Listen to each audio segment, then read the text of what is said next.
Students, पहले हम लोगों ने बात की कि हीट और वर्क का आपस में क्या रिलेशन है, कैसे हम लोग वर्क डन करते हुए हीट को प्रोड्यूस कर सकते हैं। अब हम लोग बात करेंगे मैकेनिकल या equivalence of heat and work की। अब हम लोग देखेंगे कि कैसे हम लोग मैकेनिकल एनर्जी से वर्क डन करते हुए हीट को प्रोड्यूस कर सकते हैं। डेफिनेशन है हमारे पास, the ratio of the work done in joules to the heat produce in calories is called mechanical equivalence of heat. यानी कि जो रेशियोज बनेगी वर्क और हीट की, वर्क होगा जाउल्स में और हीट प्रोड्यूस होगी कैलोरीज में। ये हमारे पास क्या होता है students, mechanical equivalence of heat.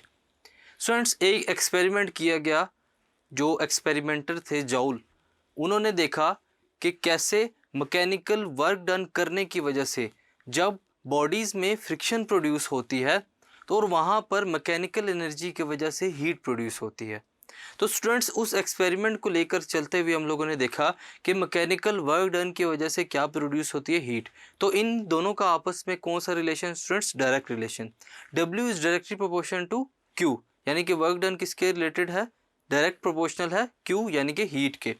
और जब हम लोग डायरेक्ट प्रोपोर्शनैलिटी का साइन को ख़त्म करते हैं स्टूडेंट्स, तो वहाँ पर प्रोपोर्शनैलिटी कांस्टेंट आता है जो कि J आएगा यहाँ पर, where J is called mechanical equivalence of heat. J क्या है, मैकेनिकल इक्विवेलेंट ऑफ हीट।